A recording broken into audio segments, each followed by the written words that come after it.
Welcome everyone to the Monday night practical astronomy session for February.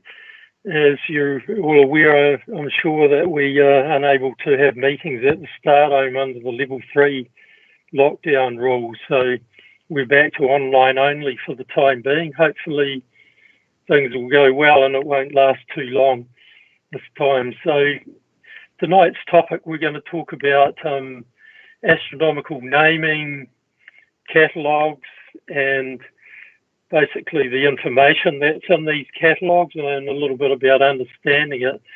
So to begin with, I'm going to talk about coordinates, because obviously for any kind of catalogue that tells you how to locate things, that is done using coordinates. So we're going to discuss a little bit about that first to explain how astronomical coordinates work, at least for things like stars, constellations, deep sky objects.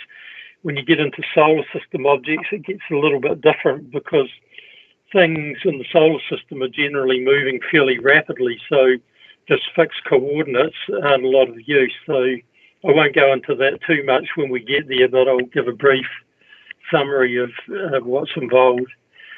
So this picture here is showing you how astronomical coordinates work. So they're based on the Earth and, in fact, on the rotational axis of the Earth. If you see the at the top, the North Celestial Pole, South Celestial Pole, and you have an equator. But instead of being the equator on the surface of the Earth, it's the Earth's equator projected into the sky. So in that case, it's very analogous to geographic coordinates of longitude and latitude. So the equivalent to latitude, we measure in degrees, and that is measured either north or south from the celestial equator. And in the sky, we call that declination. As you see there, it shows an example of a star here in the northern hemisphere. The declination is the angle towards the north from the equator. And the equator is defined by the Earth's spin, the part of the Earth that's at right angles to the spin axis. If you imagine going through the north-south line there. We've got another line in the sky called the ecliptic, and you can see that the equator and the ecliptic are at an angle to each other. In the past, in fact, in ancient times, ecliptic coordinates were often used instead of what we call equatorial coordinates. So if you hear about terms like ecliptic longitude, that's actually measuring a coordinate along the ecliptic, and you sometimes hear about that with respect to the solar system, where the ecliptic is convenient because the planets are generally close to the ecliptic, and the sun, of course, is exactly on the ecliptic. But for everything else, we use the equatorial coordinates. So we have equatorial declination. The other coordinate is basically the equivalent to longitude. And instead of measuring it though in time, it's measured, an angle, it's measured in time. And the reason for that, I'll explain on the next slide, but in both cases with longitude and right ascension, you have to have an origin point. The spin axis defines the origin for declination, but the axis for right ascension or longitude is arbitrary. So for longitude, it was agreed by convention to set it to the meridian running through Greenwich. And so that's what we use for geography, but for anything in the sky, we use the point where the celestial equator, or one of the 2 points where the celestial equator and the ecliptic cross. And the origin point happens to be the point where the sun crosses as it heads to the north, which is the northern hemisphere spring. So when the sun is at this point in the northern hemisphere spring, that's the definition of the origin of right ascension. Declination is just measured in degrees, as I said, and degrees, the idea of dividing the circle up into 360 parts actually is very ancient. It goes back probably to ancient Sumeria, and they passed it on to the Babylonians, who in turn passed it on to the Greeks.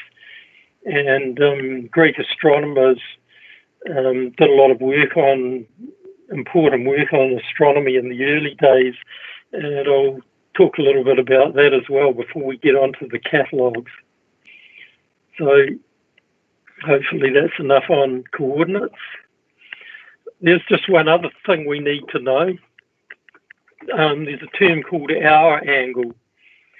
And if we look at this diagram here, there's probably, I think that's meant to be a star. It's northern hemisphere centric.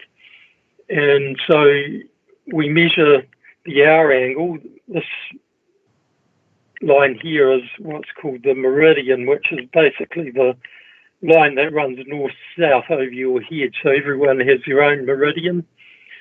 So at the meridian of your observatory, how far the object is to the west, that's the hour angle in time. And that's why it's convenient to measure right ascension or hour angle in time, because it's how long ago did that object cross your meridian, and we can say that it was, say, 3 or 4 hours towards the west. The normal way this is measured in time is from the meridian starting at 0, and then it increases, goes all the way around the clock to 23 hours, 56 minutes, and so on.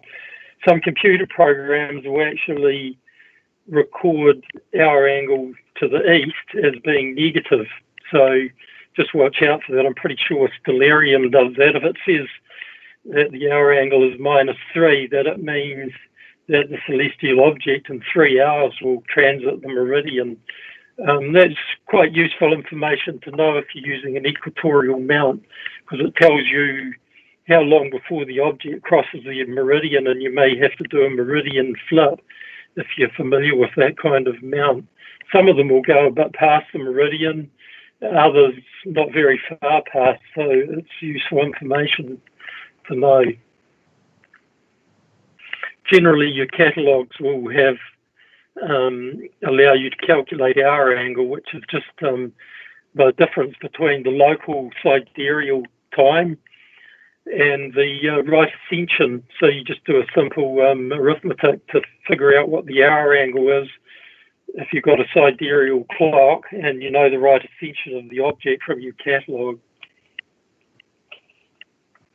So we're just going to go back to Hipparchus, an ancient Greek astronomer, because he produced the first known comprehensive catalogue of stars. He did a lot of accurate measurements of his own using the best instruments available at the time, which were admittedly quite crude, but he was quite a careful observer. And he also had access to records from Babylon and basically the old Persian Empire, because, as you're probably aware, Alexander of Macedon conquered all of that area and it came under Greek rule for a while. So a lot of that information became available to them that was in cuneiform tablets and parchments and whatever. So that catalogue of about 850 stars was the oldest kind of catalogue that survives. The original doesn't, but the information still exists as it was picked up by the astronomer Ptolemy, who you may have heard of. He basically continued on from the work of Hipparchus and wrote a book called the Almagest, which made big improvements on position and theories about planetary motion and other things. So the other big thing that Hipparchus realised was that because he had the older records of star positions, he was able to work out that precession was occurring. He possibly didn't know what it was or why, but now we understand that the precession is caused by the Earth's axial rotation wobbling around like a top. The wobble is quite slow. It takes a period of 26,000 years. But if you have active star positions that are measured relative to the Earth's axis, obviously that's going to change over time. If you've got a star here, which was at 90 degrees declination, and later on the Earth is precessed on a bit, you're obviously going to get a change in coordinates. So Hipparchus was first to realise that, and he gave an estimate for the rate of precession of coordinates. So we move on to constellations. So the other thing that was done was the idea of dividing up the sky into constellations, or areas that had usually some mythological theme associated with them. This one showing Orion the Hunter depicted as holding a club and with a sword, on which the well-known Orion Nebula is part of his sword, and you see his belt with the three bright stars, Alnitak, Alnilam, and Mintaka. And you've got Rigel and Betelgeuse. I think Betelgeuse is the armpit one, and Rigel down there. So the northern hemisphere centric. And a slightly more modern approach to this, starting off with Ptolemy's idea of breaking up the sky into constellations. This is Johann Bayer's from Uranometria, which is a print showing some of the southern constellations that had been observed and mapped by the Dutch explorers that came into the southern hemisphere. And you can see that they assign kind of fanciful creatures such as the phoenix and Hydra. There's a few other things like the crane, Indus, and the peacock for the southern skies. They're quite beautiful prints that Bayer did for these. Are all done with engravings. But this was fairly poorly defined. So the International Astronomical Union, after it was founded, decided they needed to put this on a more technical basis. So they divided the celestial sphere into 88 constellations, and they tried to keep at least a reasonable correspondence to the traditional Greco-Roman star groupings that were set up by Ptolemy and some of the new ones from the southern hemisphere. So they adopted a new boundary scheme, which was devised by Eugene Delporte. And the idea is that they use straight lines or line segments of constant right ascension and declination to define the boundaries. But because of precession, you have to say, okay, that's fine, but at what time did you set those boundaries? Because the coordinates are precessing. So they use the coordinates based on 1875. So since then, the boundaries have become slightly skewed. And if you look carefully in planetarium programs like Stellarium, you'll see this, that the constellation boundaries are slightly skewed from the constant lines of right ascension and declination, and that will become more noted as the centuries go on, till eventually when the Earth completes one full precession, things will go back to as they were. And here's an example showing Orion, and you can see these coordinate boundaries, a number of straight line segments along the lines of right ascension and declination. Okay, the other thing about the constellations, are all given a name of some kind. You can see them in this table here that shows all of them. You're probably familiar with a number of them. Some of them are more obscure. but they're also given a 3-letter abbreviation. So, for example, you see Aquila abbreviated to AQL, CRV, Corvus. So if you see a 3-letter acronym like that, you can realise that what it's talking about is a constellation, and find out, if you're not familiar with what the 3 letters stands for, this table, you can easily find it on Google to find out what the full constellation name will be. So in these catalogues of stars, we'll begin with star catalogues. They would contain a proper name of the star if there was one. For example, by proper name, they mean things like Rigel or Sirius. So they're just common names that are applied to the stars. Then we can have an ID, and the ID as an example of that is the Bayer ID, which is something like, for example, Alpha Crucis would be A Crux is the proper name of that star. And Bayer's system was to basically use the Greek alphabet and order the stars in order of brightness, just alpha, beta, and so on. And then Flamsteed, he had his own scheme, which was to number them by right ascension within the constellation, or some other kind of catalogue numbers, depending on the catalogue it is. And I'll talk a bit more about some of the common catalogues. We obviously have in a catalogue as the position of the star, and we define right ascension and declination, and we have to say what epoch this catalogue applies to, because again, the coordinates have to be processed to the current date so we can actually locate the star. Another kind of information you might find in the catalogue is a brightness, and the brightness is usually recorded in visual magnitude, but there may be other kinds of magnitude as well.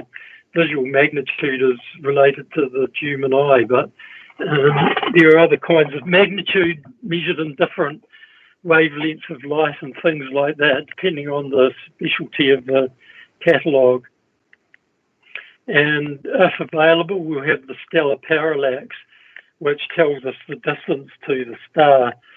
Obviously, Bayer and Hipparchus' original catalogue, they didn't know that information, so you wouldn't find it.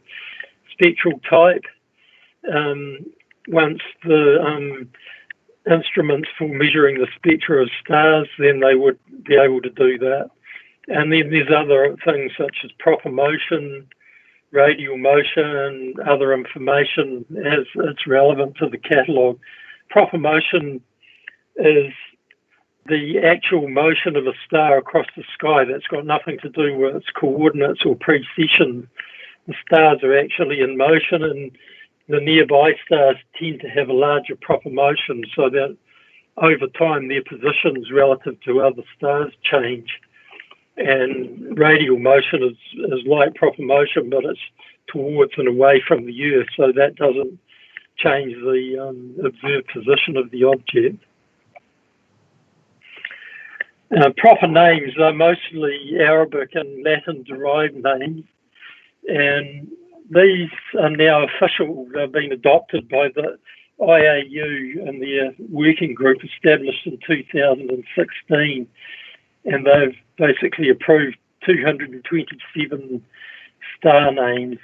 And part of that, you may be aware that the star we call Alpha Centauri is now officially, or in the southern hemisphere, we've usually called it Alpha Centauri along as the proper name, as well as the Bayer type designation, is now called Rigel Centaurus.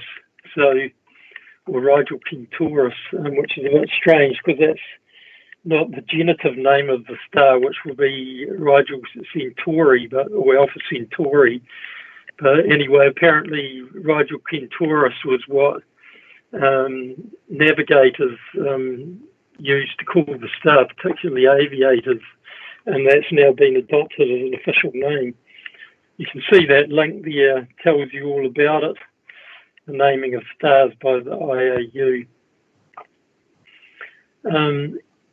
The brightness of stars, put a note here that they go from about minus 1.44 to visual magnitude of 11. Those are the stars that have actual proper names.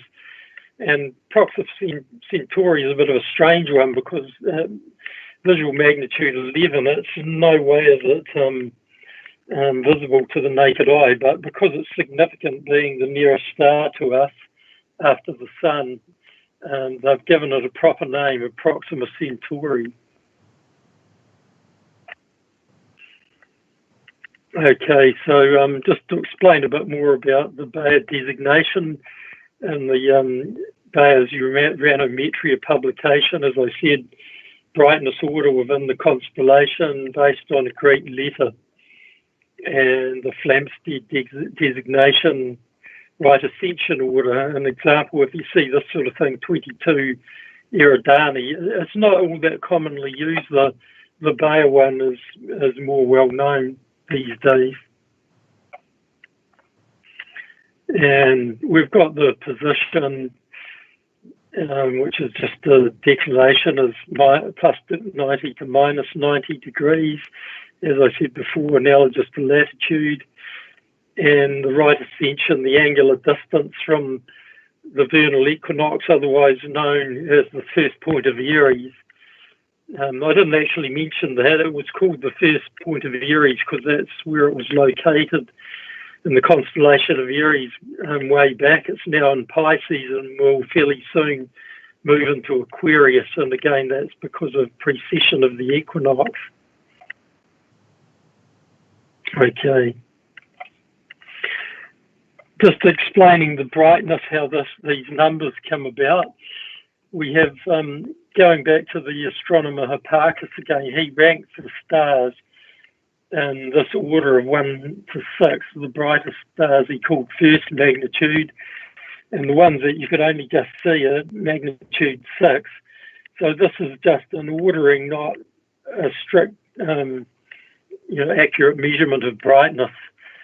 So Pogson decided that it would be good to have this extended to stars that you can't see with the naked eye, which can be seen with telescopes, and also objects that are brighter than magnitude 1. And he came up with a scheme that every 5 differences of magnitude was basically a 100-fold difference in brightness.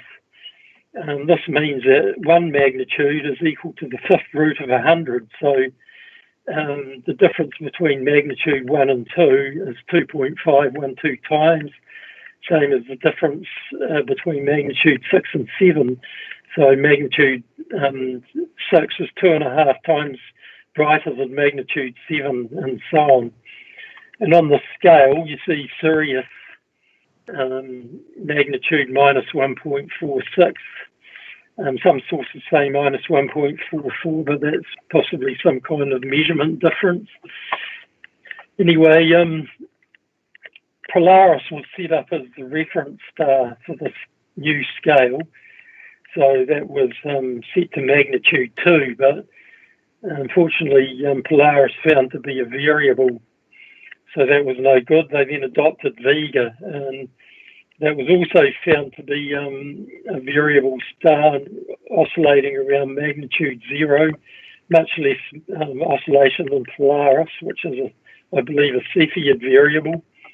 But now it's defined in terms of measured flux, so a fairly technical system now, but it goes back to Hipparchus' simple system of ranking the brightness of stars. We've got minus 26 there. The sun is a bit brighter than minus 26, so this magnitude scale goes down to the faintest things you can get on really, really long exposures on the Hubble Space Telescope. The visual range is still cut off about magnitude 6. Some people can see a little bit fainter, depending on how good their eyesight is and their age as well. We also talk about absolute magnitude, and what this is the real measurement of the real magnitude of the object. So if you imagine the star Sirius compared to the sun, well, obviously in the sky the sun is much brighter, but that's mainly because the sun is much closer.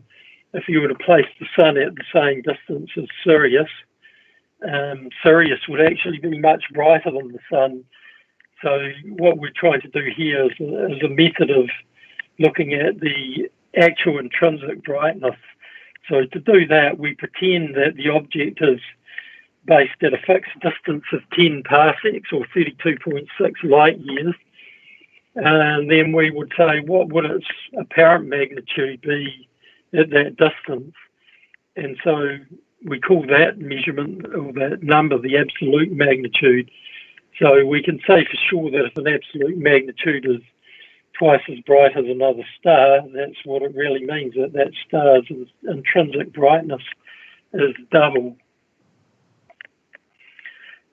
Spectral class, this goes back to the Harvard Observatory when they first did their survey of stars using a spectrograph, which was quite new at the time. And this project to basically catalogue all the stars and measure their spectral, the stars they could, using a photographic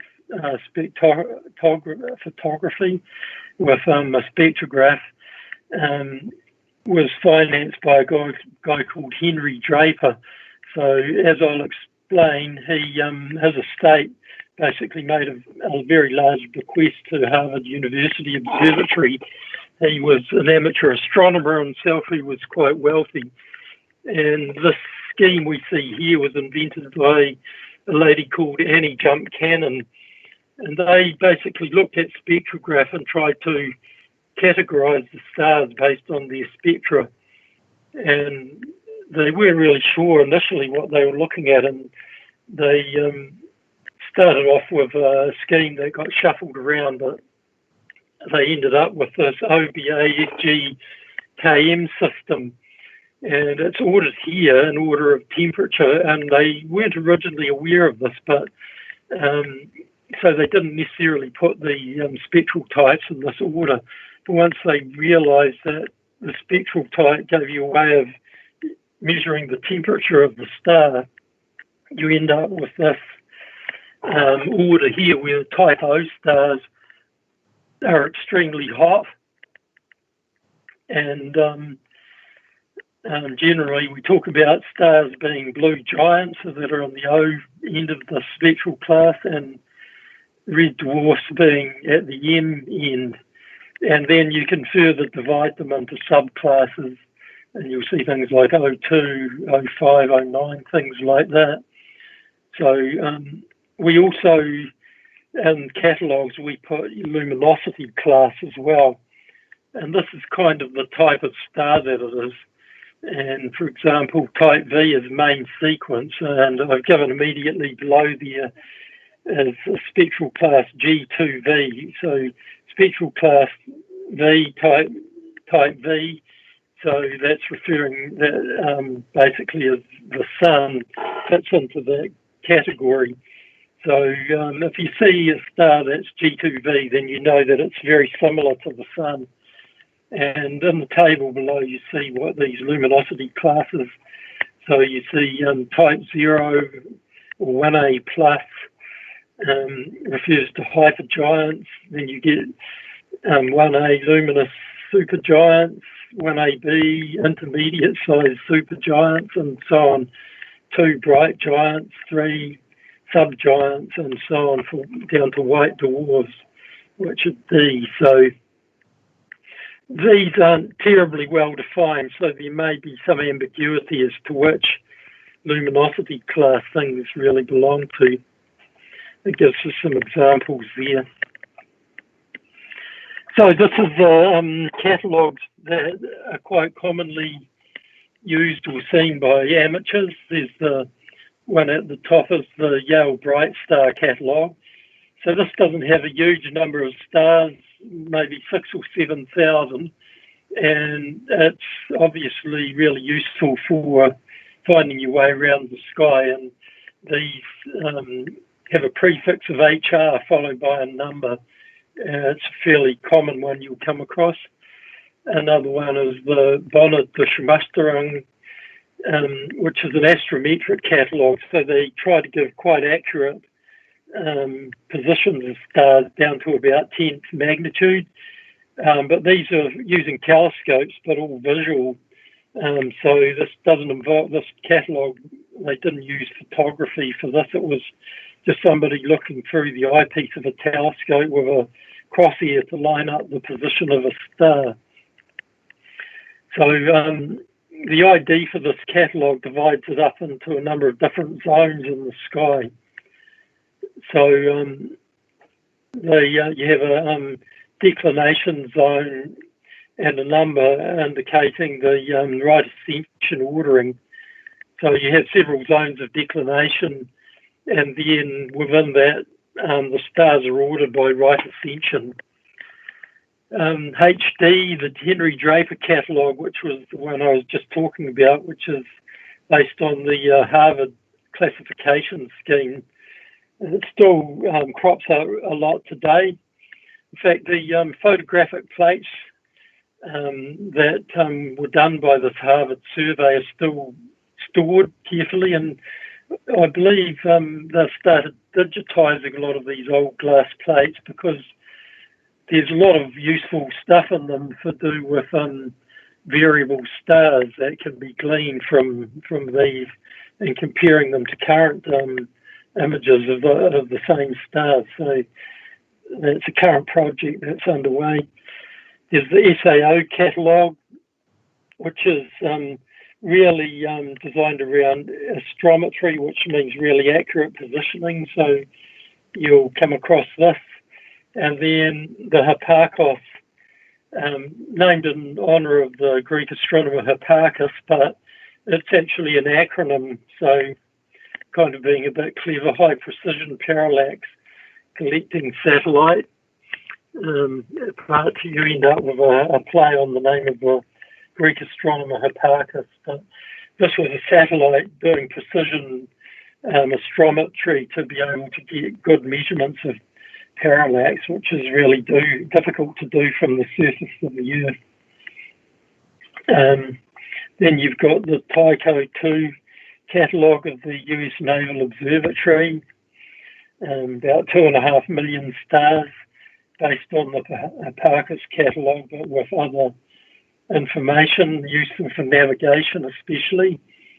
And then USNOB, which is another US Naval Observatory catalogue of a fairly massive number of stars, 1 billion stars, on photographic plates. When you get to the fainter objects, there's a little bit of ambiguity as to there can be some false things in there, transients and things like that. So if you're going to really faint objects in this catalogue, be a little bit aware that the data may not be accurate.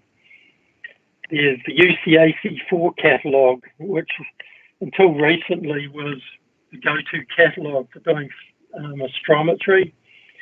But all of these catalogues will be, these catalogues with faint stars especially, superseded by the Gaia catalogue, which is currently under construction. So they have a partial catalogue from the second data release. Few more years to go, and then we'll have the ultimate star catalogue from the Gaia satellite, which is basically the successor to the Hipparchos. But whereas Hipparchos could measure down to milliarc seconds, the Gaia satellite can get accurate measurements down to maybe 10 microarc seconds, which is pretty incredible, really. So what I'm showing here is this is one star that appears in a whole heap of different catalogues, and the star is Alpha Tauri, which you'll probably know as Aldebaran. And So if you see a funny number like this, like HIP 21421, that's the Parker's catalogue, you can go to the site you see at the bottom of the screen. If you just Google Simbad Strasbourg University, you'll find it. You can put in any of these identifiers into the search engine, and it will come up with all the associated identifiers and catalogues that that object appears in, and if available, a proper name as well. So it's quite a handy little resource. You can see proper name, Aldebaran, and so on. We have catalogues of variable stars. If you're interested in variable stars, you'll need to know about these. So the way these work is that variable stars use Roman letters. For example, we have R Andromedae, which if you see that, it's basically a variable star. They started off with letters R through letters Z, but then if you had lots of variables in the constellation, which you will, so then they started doubling up. So you had RR through to ZZ. So, for example, RR Lyrae, which is the quintessential type of a variable called RR Lyrae variable. So there's a whole family of that type of variable star. So they eventually ran out of that combination. So you have AA through AZ, and so on there, letter J omitted, and then once all of those combinations are exhausted, then they go to numbers such as V for variable, and then just a number in the order of discovery. And one of the more common ones is the General Catalogue of Variable Stars. So that's enough on stars. There's lots of other catalogues which we generally don't need to worry too much about. They tend to be specialist ones. So if we go to deep sky, which by deep sky we mean non-stellar objects. So we're talking about clusters of stars, nebulae and galaxies primarily. So we have across here, you can see the symbol. We have symbols that most planetarium programs will adhere to for this type of object. So you see a galaxy as a kind of an ellipse shape. Doesn't have to be filled in with the colour red as shown there. It might be sort of filled in with grey or anything. Open star cluster is a dotted circle. A circle with a cross represents a globular star cluster. Difference between the two is that globular clusters tend to run to tens of thousands to millions of stars, and they're all very ancient generally, whereas open star clusters are much younger and are formed within the galactic plane, within the Milky Way, and other galaxies have the same type of objects. Planetary nebula, circle with these crosses on it. They're not really anything to do with planets, but when Herschel first described these, some of the small bright ones look like some of the planets, and that they're quite circular, and thus some of the common ones of these are the blue planetary, ghost of Jupiter, ghost of Saturn. Quite interesting objects to look up because they actually, some of them do show some colour, which is quite rare for nebula viewed through the eyepiece. You can see colour in photographs, obviously, but just with the eye at the telescope, it's quite rare to see colour. Other than with stars, you see a bit of colour, but most nebulas just look grey.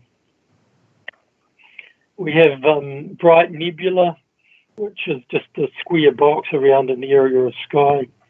And then obviously stars are just dots of various sizes depending on how bright they are. And a variable star on a chart will be shown as a circle like that, an open circle. Right, so one of the very well-known catalogues is the Meisia Catalogue. And this was compiled back in the 18th century by Charles Meisia with the help from his assistant Pierre Machain. he basically was a comet hunter, and so he came up with this idea that comet hunters should have a catalogue of objects that are not comets, so they don't get confused, but look a bit like comets as galaxies and nebula and even star clusters might easily be confused for a comet if the optics particularly weren't all that good. So this has come to be known as the Meisia Catalogue, and eventually extended to be 110 objects. It's northern hemisphere eccentric because the objects were all visible from Paris, and so you won't find any objects of the deep south there. So, but obvious common examples, M11, the wild duck cluster, M42, the great nebula in Orion, M45, of course, is Matariki or the Pleiades. Most of these are relatively easy visual objects if you've got a modest telescope, but some of them actually are not visible from under bright lights from cities, so you may need a dark sky sight to see them, even though they're visible on a relatively modest telescope. So Patrick Moore decided that it was a bit of a shame that the Meisia Catalogue missed out a few objects and also didn't cover the southern hemisphere. So he came up with this idea that we should catalogue these objects, and it's called the Caldwell Catalogue. So, for example, here C106 is 47 Tucanae, which is the globular cluster, also catalogued as NGC 104. So basically, it's not greatly used, but the name of the catalogue actually comes from his middle name, Patrick Caldwell Moore, which I believe was also his mother's maiden name. So that's how that came about. There's also the Bennett Catalogue, which it was the same idea. The South African comet hunter Jack Bennett came up with this scheme, which is purely the southern hemisphere. All the objects in it have a negative declination. So we have the principal catalogue of galaxies. I'm not sure that slide's slightly out of order, really, because before that we should have the new general catalogue, which was that NGC one we just mentioned, for example, NGC 104. This one is due to John Dreyer, who compiled work from Carolyn, John and William Herschel and others, and came up with a new general catalogue. And it is kind of new back in the late part of the 19th century, but it's still widely used. So this is basically star clusters, nebulae, and catalogue, similar to the Meisia object, but it covers the entire sky and to much fainter objects. So there's a lot of objects in here that were basically photographic objects as well as visual objects seen with really large aperture telescopes. So this catalogue is in right ascension order. So you have a bit of a problem if you have NGC, for example, 100 and NGC 101, and you find a new object that might have been missed, say, and between those two in right ascension, it's a little bit tricky because they didn't want to have NGC 101.2 or something like that. So a lot of the objects that were missed were put into what are called the index catalogues. So that's the index catalogue 1 and index catalogue 2. And again, Precession has come in and has actually changed the array ordering of a few of the objects in the NGC catalogue. So I guess eventually it'll get a little bit scrambled. Anyway, you'll come across NGC objects very commonly. another couple of catalogues, Deep Skies Catalogues, the Meisia Catalogue.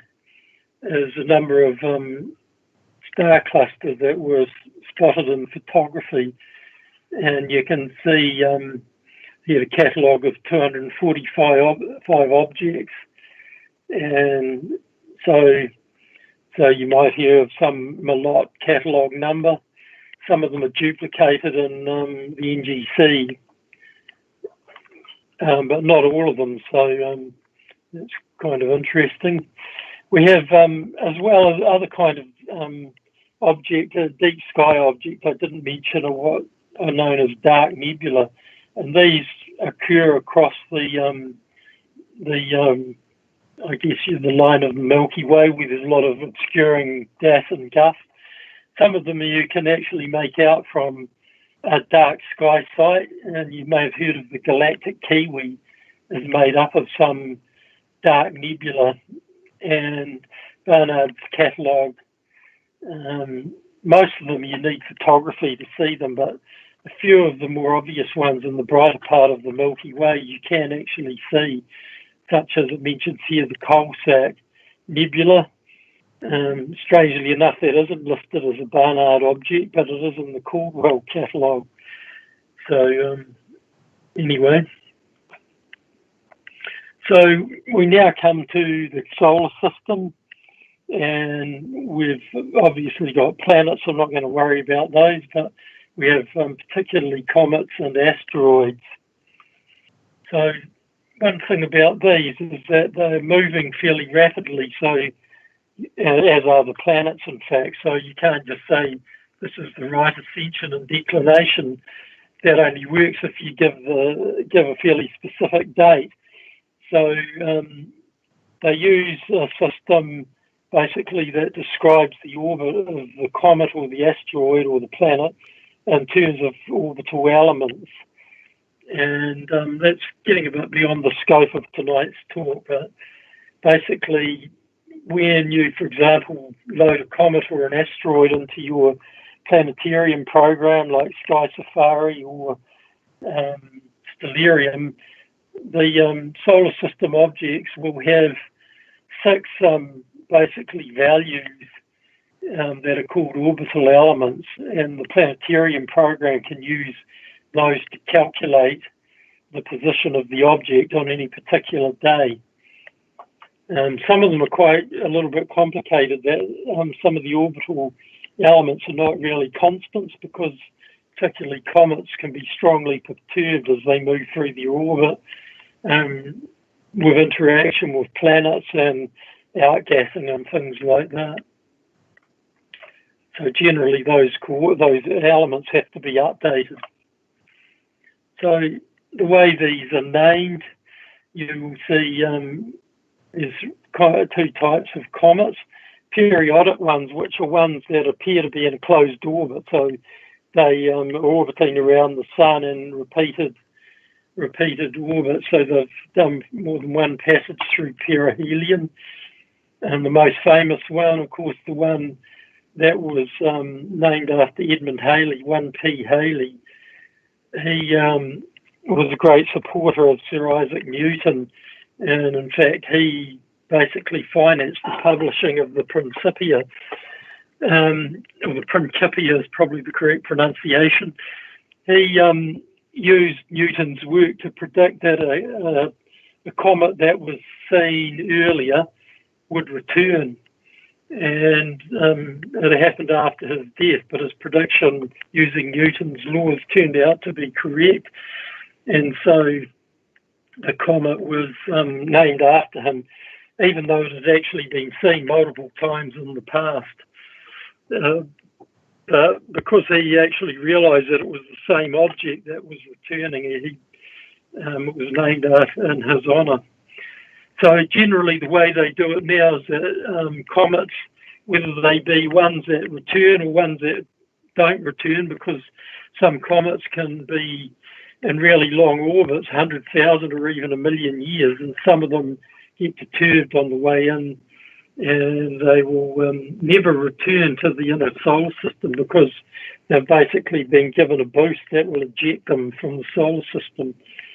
So the way we name them is C for comet, the year that they were discovered, and then they give a letter code, the first letter being the half month, as explained here. The second half of February is the letter D, and so on, and then a number which is incremented for each comet discovered in that half month.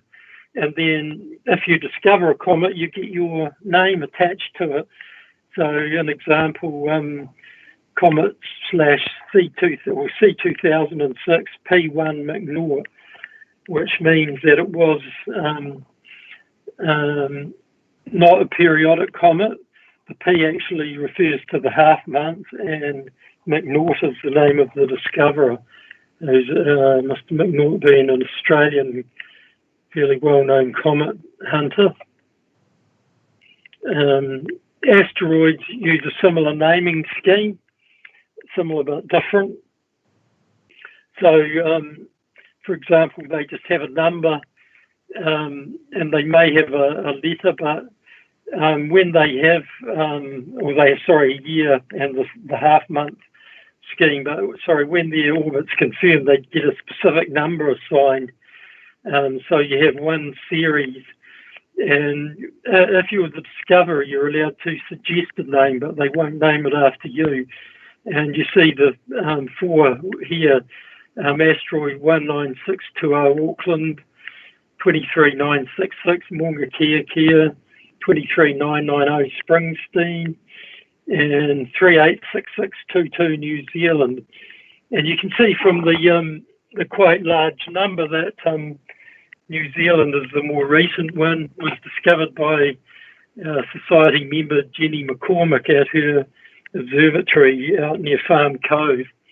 So that it's quite an honour. She suggested the name New Zealand, and that was accepted by the IAU. The other three were all done at the start. I'm using the Zeiss telescope. And the reason for Springsteen is the guy who was the director of the Stardome at the time was a fan of Bruce Springsteen, so that's how that one came about. And Auckland and Maunga Kea got their name in lights as far as asteroids go. We also have two interstellar objects, which is a new class. So at the moment we have they're just going to be named with a number followed by the letter I for interstellar, and then a name. And in this case, because Borisov was a cometary type object, it was named after the discoverer. And so Oumuamua, though, which was the first of these interstellar objects, it appeared somewhat asteroidal, but the discoverers suggested the name Oumuamua, which is in a Hawaiian word, which means basically a visitor who's travelled from afar. So quite an appropriate name for that object. Okay, so that's the end of the presentation. So do we have any questions? I have to ask Steve. We don't have any questions so far. Not sure whether anybody's going to put some in quickly now.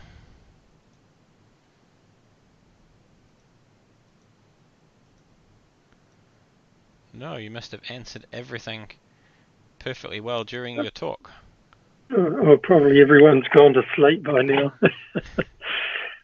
Anyway, thanks for listening in, and hopefully things will go well with this current outbreak, and it won't be too long before we're able to return, but just hoping at the moment, and luck and good work by the contact tracing people quickly isolates anybody that has picked up the illness.